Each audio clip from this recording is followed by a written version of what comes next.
If there's anything you should fear in this current election cycle, it is what we now know clearly about Facebook and Twitter. These platforms of publishers who have taken the First Amendment, freedom of the press clause, and said, hey, we will not abide by this. We are all in for Joe Biden and the Democrats. Their narrative is all we will permit. This should scare the crap out of you.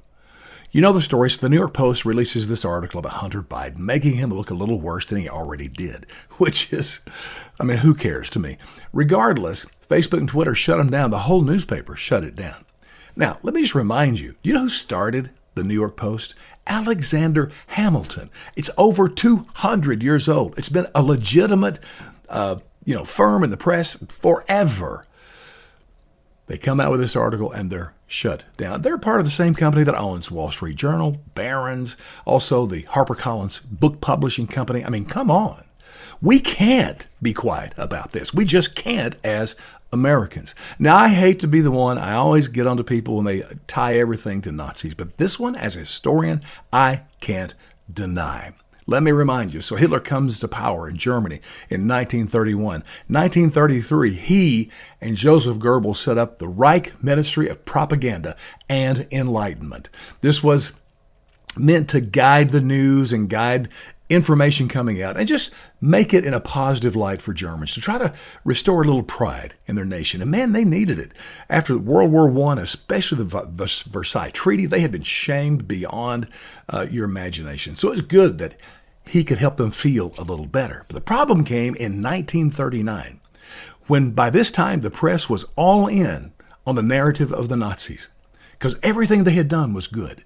But then the narrative said that in Czechoslovakia, where there was a group of German people, that the Czechs were abusing them, persecuting them. And so Hitler needed to go in there with the military, take care of that problem. And everybody was on board. Then he did it again in Poland. Same thing, same narrative. A German population there being persecuted by the Poles.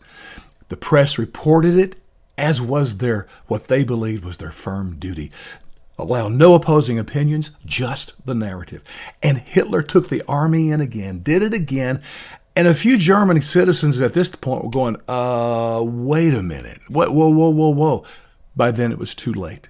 World War II took tens of millions of lives and destroyed so much that we're still experiencing. Listen, that's the kind of thing you get into when you stop the freedom of the press. Do not be quiet about this. By the way, I don't care about Hunter Biden. He got rich off his dad's name. Guess what? If you want to get rich, go into politics. There's nothing new there. What Facebook and Twitter has done, listen, this should scare you.